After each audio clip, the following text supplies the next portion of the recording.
ኢራንን ማሸነፍ በፍጹም አይቻልም። በተለይ ደግሞ እስራኤልን እንዴት እንደሆነ ላስረዳችሁ። ምክንያቱም ኢራን እንደ ኢራቅ አይደለችም። Time ago, the United States military began major combat operations in Iran. ከመሬት አቀማመጥ እንኳን ብንጀምር እንደምናስበው ኢራን በረሃ አይደለችም። ኢራን እጅግ በጣም ብዙ የሆኑ ተደራራቢ ተራራዎች ያሏት ሀገር ናት። በዋነኝነት በምዕራብ በኩል ዛግሮስ የተባሉ ተራራዎች፣ በሰሜን በኩል ደግሞ የአልቦርዝ ተራራዎች ይገኛሉ። እነዚህ ተራራዎች ግን ከላያቸው ሜዳ የሆኑ ተራራዎች አይደሉም። ይልቁንም የተከፋፈሉ ሰንሰለታማ የሆኑ ተራራዎች ናቸው። ልክ እንደ የአድዋ ሰንሰለታማ ተራራዎች ጠባብ መተላለፊያ ነው ያላቸው። በዛ ላይ ደግሞ ጥልቅ የሆኑ ሸለቆዎችና ለተከላካይ ኃይል ምቹ የሆኑ ከፍታዎች ናቸው። አሁን እዚህ ፓርት ላይ ልብ ብላችሁ እንድታደምጡኝ ይፈልጋለሁ። ይህ ቪዲዮ ማየት ሲጀምሩ ላይክ ብላችሁ መሆን አለበት። ሰብስክራይብ የምትለዋን በተን ጠቅ በማድረግ ደግሞ የቻነሉን ቤተሰብ እንድትሆኑ አሳስባለሁ። አሁን ደግሞ ስፋቷን እንመልከት። ኢራን በግምት 1.65 ሚሊዮን ስኩዌር ኪሎ ሜትር ስፋት አላት። ይህ ማለት ደግሞ ከኢራቅ በ4 እጥፍ ትበልጣለች ማለት ነው። ከአፍጋኒስታን ደግሞ በ2 እጥፍ ትበልጣለች። ፈረንሳይ፣ ጀርመን፣ ስፔን አንድ ላይ ቢደመሩ እንኳን ስቲል ኢራን ትሰፋለች። የህዝብ ብዛቷስ 90 ሚሊዮን የሚደርስ ህዝብ አላት። ይህ ደግሞ ትልቅ ትርጉም አለው። ጦርነት በጦር መሳሪያ ብቃት ብቻ የሚለካ አይደለም። የፖለቲካ ጽናት እንዲሁም የህዝብ ብዛት ጥልቀትም ወሳኝ ነው። ሰዎች ይህንን ሁኔታ ከቪየትናም ጦርነት ጋር ሊያነጻጽሩት ይሞክራሉ። እንደዚህ የሚያደርጉበት ምክንያት ደግሞ ብዙ ጊዜ ጥልቅ የሆነ ትንተና ከመስጠት ይልቅ ቀለል ያለ ንጽጽር ብለው ነው ስለሚያስቡ ነው። ሆኖም ግን መዋቅራዊ እውነታው ተመሳሳይ ነው። አንድ ትልቅ ኃይል ጉዳትን ተቋቁሞ ቀጥተኛ ያልሆነ ጦርነት ወይም ደግሞ አሲሜትሪክ ዎርፌር ላልተወሰነ ጊዜ ለመቀጠል ፈቃደኛ ከሆነች ሀገር ጋር ሲጋጠም ድል የሚባለውን ነገር ትርጉም ይጠፋል ማለት ነው። ምክንያቱም እንዴት መሰላችሁ? አሜሪካ በጥቂት ቀናት ውስጥ የኢራን አውሮፕላን ማረፊያዎች ማውደም ትችላለች። እንደዛም እያደረገች ነው። የራዳር ሲስተማን እንኳን ሳይቀር በሰዓታት ውስጥ ማሽመድመድ ትችላለች። ወደቦችና ኃይል ጣቢያዎች መምታት ትችላለች። ነገር ግን ሀገሪቱን መቆጣጠር የሚለውን ነው ጥያቄው። ሀገሪቱን መያዝ ወይም ደግሞ ስርዓቱ እንዲፈርስ ማድረግ።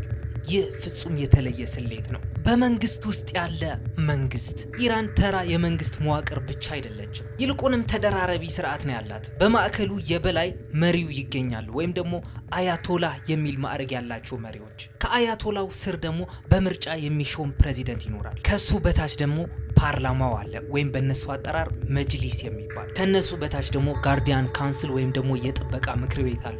እናም ከሁሉም በታች ይሁን እንጂ ከሁሉም በላይ ወሳኝ የሆነ አንድ ግሩፕ ደግሞ ከስር ይገኛል። IRGC የእስላማዊ አብዮተኛ ዘበኛ ኃይል። ይህ አብዮታዊ ዘበኛ ኃይል ወይም IRGC ደግሞ ወታደራዊ ክፍል ብቻ አይደለም፣ ይልቁንም ግዙፍ የኢኮኖሚ ግዛት ነው። የሚከተሉትንም ይቆጣጠራል። አንደኛው የግንባታ ድርጅቶች ወይም ደግሞ ኮንግላመሬትስ የሚባሉ የኢነርጂ መሰረተ ልማት ውሎችን፣ የቴሌኮሙኒኬሽን ድርሻዎችን፣ የባህር ወደቦች፣ የሚሳኤል ኃይሎች፣ በውጭ ሀገር የሚንቀሳቀሱት የሊሂቁን የቁዱስ ኃይል ወይም ደግሞ ኩድስ ፎርስ የሚባሉ ክፍሎች። ይህ ኃይል በመንግስቱ የህልውና ሞዴል ውስጥ በጥልቀት የተዋሃደ ነው። ስለዚህ ስለ ስርዓተ ለውጥ ወይም ሬጂም ቼንጅ ሲታሰብ ከ1979 ጀምሮ የጠነከረውን ወታደራዊ፣ ኢንዱስትሪያዊ፣ ሃይማኖታዊ ጥምር መዋቅርን ስለ መበተን እየተወራ መሆኑን መረዳት ያስፈልጋል። ነገር ግን ይህ ሁሉ በትክክል የጀመረው የት ነው? 1953 እንደ አውሮፓውያን አቆጣጠር የ1953ቱ ክስተት ካልተረዳችሁ አሁን እዚህ ፓርት ላይ ልብ ብላችሁ እንድታደምጡ ይፈልጋሉ። አያችሁ፣ በ1951 የኢራን ጠቅላይ ሚኒስተር የነበሩት መሐሙድ ሙሳዴቅ በብሪታንያ ቁጥጥር ስር የነበሩትን የነዳጅ ሀብቶች ወይም የሀገር ሀብት ብሔራዊ ያደረጉ። ብሪታንያም ክዋለች፣ በድንጋጤም ተዋጠች። ባለፈው ቪዲዮአችንም ስለዚህ ጉዳይ በደንብ በጥልቅ አድርገን አይተነው ነበረ። ስለዚህ ወደ ኋላ ተመልሳችሁ ቪዲዮን ማየት እንዳረሱ። እናም በ1953 ደግሞ የአሜሪካው ሴንትራል ኢንተለጀንስ ኤጀንሲ ወይም ደግሞ CIA እና የብሪታንያው MI6 በመሆን ኦፐሬሽን አጃክስ የተባለውን ሴራ ተግባራዊ ያደረጉ። ተቃውሞዎችን አቀነባበሩ፣ ለተቃዋሚ ግለሰቦችን የገንዘብ ድጋፍ ሰጡ እና ሞሳዲቅ ከስልጣን እንዲወድቁ አደረጉ። በዚህም ሻህ መሐመድ ሬዛ ፓህላቪ ሰፊ ስልጣን ይዘው ወደ መንበራቸው ተመለሱ።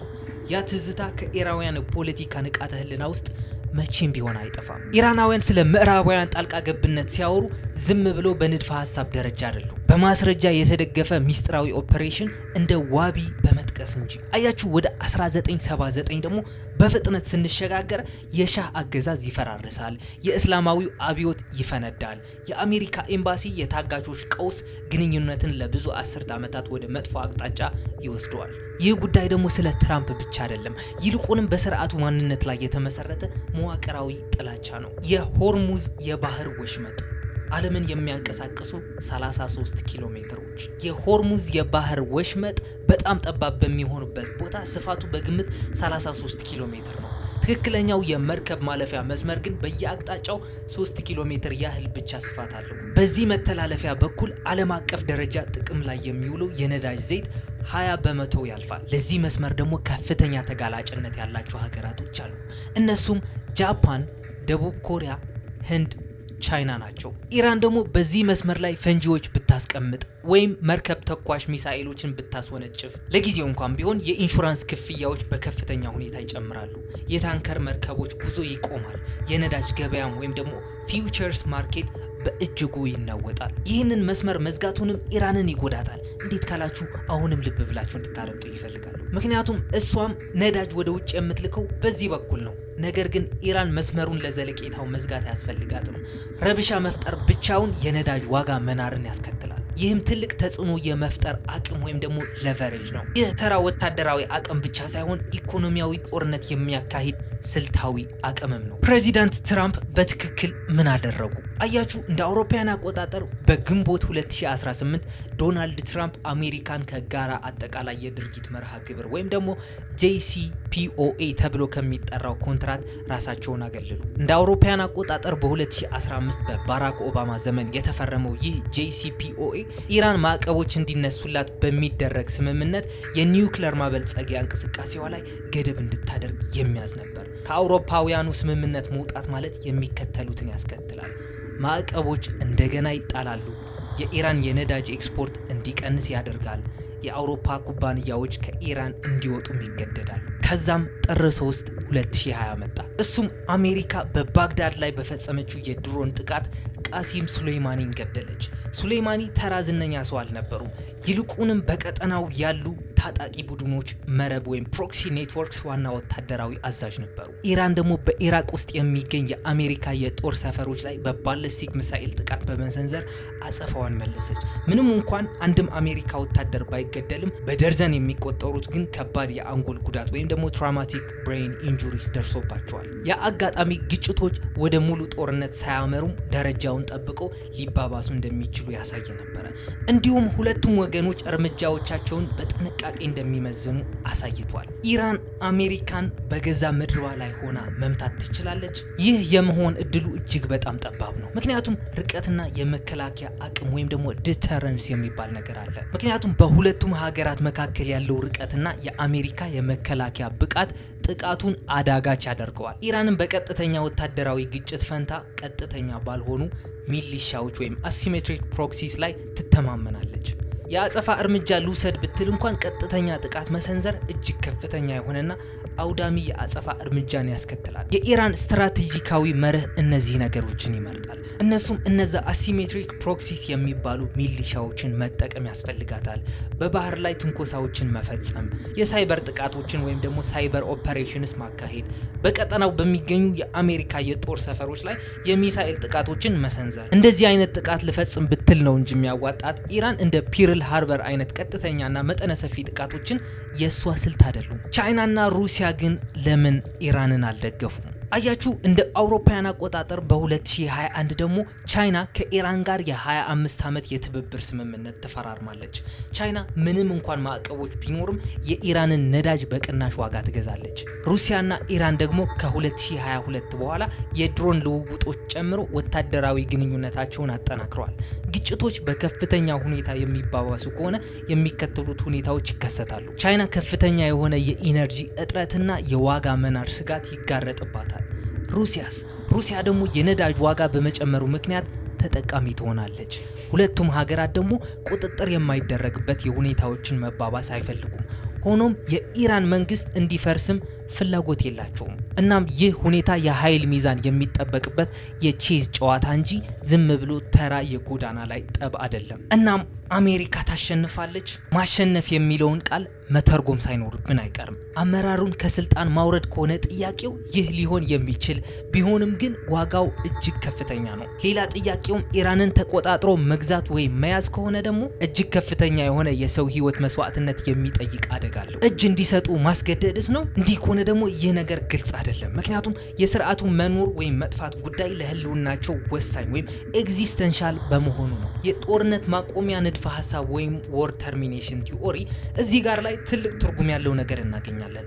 ጦርነቶች የሚያበቁት አንደኛው ወገን ጦርነቱን የመቀጠሉ ዋጋ ከፖለቲካው ህልውናው በላይ መሆኑን ሲያምን ነው። ለኢራን አመራሮች ግን እጅ መስጠት ማለት ለስርዓቱ ሞት ማለት ነው። ይህ ደግሞ የኪሳራ ስሌቱን ሙሉ በሙሉ ይለውጠዋል። ኢራን $6 ሚሊዮን የሚያወጣው የአሜሪካን ድሮን ያለምንም ጉዳት እንዴት ልትይዘው ቻለች?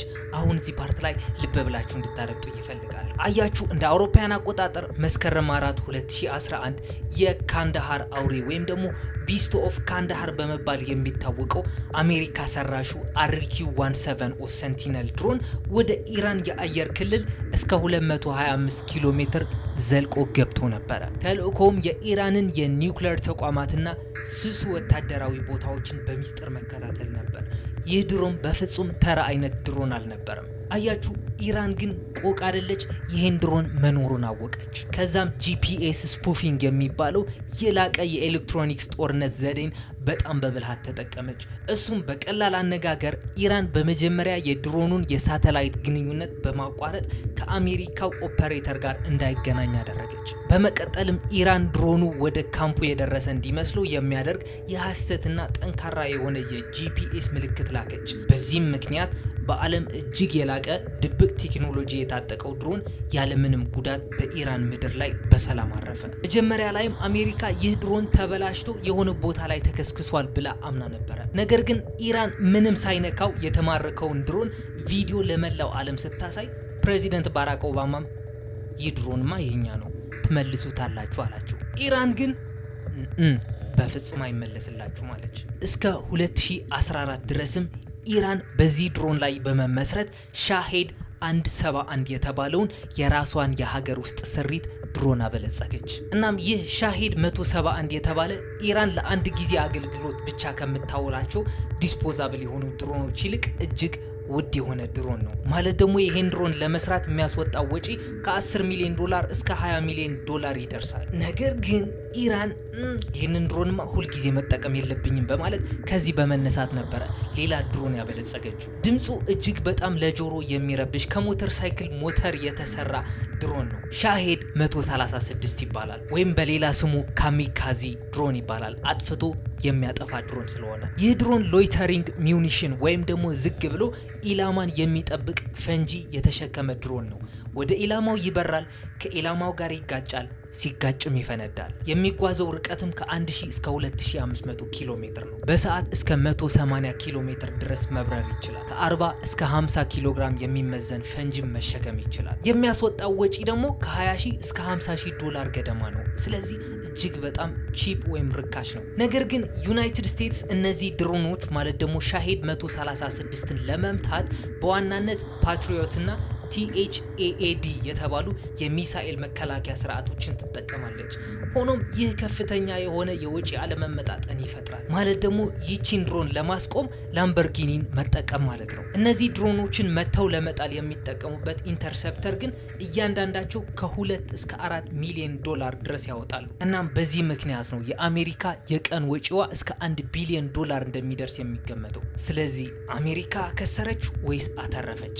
ነገር ግን ይህ ጦርነት ያደረሰው ኪሳራ አሜሪካ ላይ ብቻ አይደለም፣ ኢራን ላይ ብቻም አይደለም፣ ዓለም አቀፋዊ ነው። አያቶላ ኻሜኒ መሞታቸው ከተረጋገጠ በኋላ በርካታ ከፍተኛ የጦር መኮንኖችም አብረዋቸው እንደተገደሉ ታወቀ። የቤተሰባቸው አባላትም ህይወታቸው አለፈ። በዚህ ጥቃትም ቀጠናዊ የነበረው ግጭት ፈንድቶ ወደ ተለቀ ዓለም አቀፋዊ ቀውስ ተቀየረ። ነገር ግን ቦምቦቹ የሁኔታው እጅግ አደገኛ ክፍል አልነበሩ። ነበሩ። እጅግ አደገኛው ነገር ቀጥሎ የተከሰተው ነገር ነበር። ጦርነቱ እንደተጀመረ በ4 ቀናት ውስጥ ነበር የነዳጅ ዋጋ መናር የጀመረው። የመርከብ ጭነት ኩባንያዎቹም ጉዞዎቻቸውን ተቋረጡባቸው። የነዳጅ ዋጋን በከፍተኛ ሁኔታ ማሻቀብ ጀመረ። ነገር ግን ኻሜኒ ብቻቸውን አልነበረም የሞቱት። ሚስታቸውም ጭምር ማለት ደግሞ ማንሱሬ ሆጃስቴ ባገርዛዴ በዛ በቦታው ተገድለዋል። ሚስታቸው ይበልጥ የሚታወቁት የሀገሪቱ የበላይ መሪ የአሊ ካሚኒ ባለቤት በመሆናቸው ነው። ምንም እንኳን በአደባባይ ብዙም ባይታዩም በኢራን ሃይማኖታዊና ፖለቲካዊ መደብ ውስጥ የትህትና የእምነትና ለቤተሰብ ታማኝ የመሆን ተምሳሌት ተደርገው ይታያሉ። እሳቸውም በጥቃቱ የደረሰባቸው ከባድ ጉዳት ምክንያት ከጥቂት ጊዜ በኋላ ህይወታቸው አልፈዋል። ጥንዶቹ ማለት ደግሞ ካሜኒና ባለቤታቸው ደግሞ 6 ልጆች አፍርተዋል። ከነሱ ውስጥም ሙስጠፋ ካሜኒ፣ ሞታጅባ ካሜኒ፣ መስዑድ ካሜኒ ናቸው።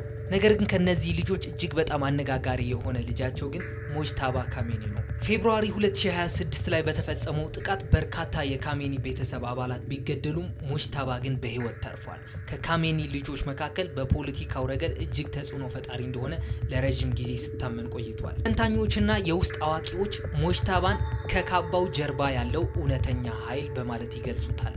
በተለይም በኢራን አብዮታዊ ጠባቂ ሰራዊት ማለት ደግሞ IRGC የፖለቲካና የኢኮኖሚያዊ እንቅስቃሴዎች ላይ ከፍተኛ ተጽዕኖ እንዳለው ይነገራል። ይህ ዝናውም አነጋጋሪ ግለሰብ እንዲሆን አድርጎታል። የአባቱን ሞት ተከትሎም ቀጣይ እርሱ የበላይ መሪ እንደሚሆን ጠብቀው ነበረ።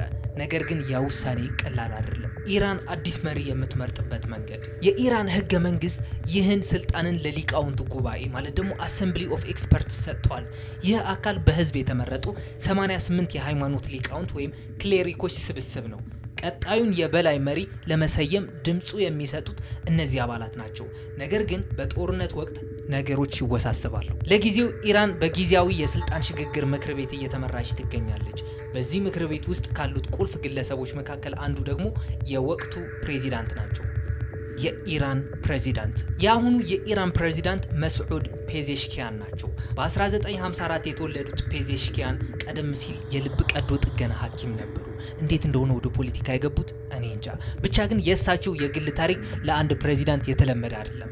አባታቸው ኢራናዊ ሲሆኑ እናታቸው ደግሞ ኩርድ ናቸው። ወደ ፖለቲካ ከመግባታቸው በፊት እንደነገርኳችሁ የሕክምና ባለሙያ ነበሩ። በሰኔ ወር 2024 በተካሄደው ምርጫም 53.7% ድምጽ በማግኘት ተመርጠዋል። እንደ ሌሎች ጠንካራ አቋም ካላቸው ሃርድ ላይን የኢራን መሪዎች በተለየ መልኩ ፔዜሽኪያን የጦርነትን ኢኮኖሚያዊ ጉዳት በተመለከተ በተደጋጋሚ ማስጠንቀቂያ ሲሰጡ ቆይተዋል። ነገር ግን የበላይ መሪው መግደላቸውን ተከትሎ ሀገሪቱ ወደ አስቸኳዩ ጊዜ ቀውስ ውስጥ ገብታለች።